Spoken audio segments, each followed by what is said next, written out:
Hello, welcome to Game Time, everybody. I'm Chip Cirillo from the Tennessean, and it's my partner, Patton, and we're doing a little All-Midstate Softball talk today, Mo. We are.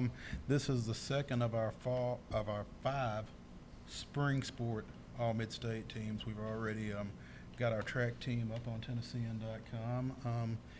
We'll follow softball with our baseball teams, and then boys soccer and tennis. And all five of those will be on the website. All five of those will be in a print version in Sunday's paper. Surprise your father with that. And we're going to run through our softball team here. Our coach of the year had a lot of guys, a lot of coaches that did some really good jobs this spring, but only one won his 13th state championship. Don Frudenthal over at Ezel Harding.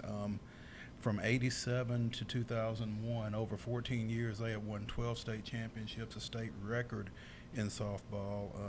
Since then, they had only been to the state tournament once. They got back this spring and won the Division II Single A championship. And Frudenthal said that this is one of the better teams that he's had in a while, from a standpoint that so many of those teams that he had during that run were so pitching dominated, and this bunch was a lot more offensive than any team that he had over that time. But Don Frudenthal's a veteran in this area. He's won a bunch of ball games, obviously won a bunch of state championships, and this year he's our Mid-State Softball Coach of the Year. Our first team selections, from Franklin, sophomore catcher Libby Sugg. Followed up a great freshman year by hitting .512 with 10 home runs and 46 RBIs. Got Franklin into the region tournament for the first time in recent memory. So Libby is our catcher. Our infielders are Paige Bynum from Riverdale. Helped them back to another Class AAA state tournament. Mimi Cartwright at Good Pasture. It's already signed with Lipscomb. She hit .574, 4 home runs, 38 RBIs, and did a great job for them in the circle as well. Another infielder, Peyton Grove, a sophomore from Dixon County. Dixon County put together a really great run in the postseason. Advanced to the state championship game before losing to Smyrna, and Peyton was right in the middle of all that for them. And another Good Pasture player, junior Carriana Hassel, is our other infielder. Great third baseman, turned a lot of heads over at the state tournament with her defensive play. Wound up hitting .495 with 8 home runs, 37 RBIs.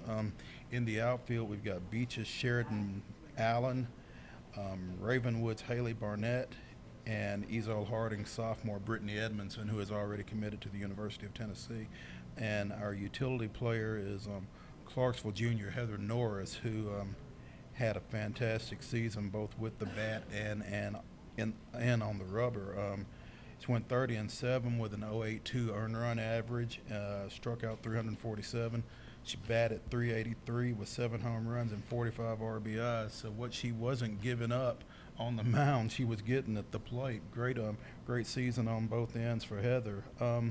Our player of the year, much similar to Heather, Mackenzie Prince from Smyrna, a junior. She was the District 7 AAA Player of the Year last year as a sophomore, and managed to improve on that performance this year as a junior. She went 37-6, 0.83 ERA, struck out 370 and 245 in the third innings. She also hit .403 with 5 home runs, 31 ribs, and 34 runs scored, and led Smyrna to a single season record for wins. The Lady Bulldogs went 40-10 and won their first Class AAA state championship. And gonna let Mackenzie talk a little bit about the year she had. At the beginning of the year, Coach Shepard sets us down and asks us what our individual goals are and what our team goals are. And this is the first year we've actually beat every single one of our team goals, and won district tournament, won regionals, state, sectionals. It just doesn't even, it's beyond words describable. And then to just success individually, you just gotta work hard, and it's not just me doing the work. I mean, I may set the tone for the game, but it's still my teammates and me, working together as a team, and we're like a family. So to have them is like the world to me. So. There's Mackenzie Prince, our Mid-State Softball Player of the Year. That's our first team. Our second team will be in that print version that comes out on Sunday. So again, be sure and pick that up. A lot of great ball players going to be on that team as well. That wraps up our All-Midstate Softball webcast here on Game Time. Maurice Patton, this is Chip Cirillo. Be sure and check back with us for our baseball, our boys soccer, and our boys and girls tennis teams that will be coming out later this week. Thanks.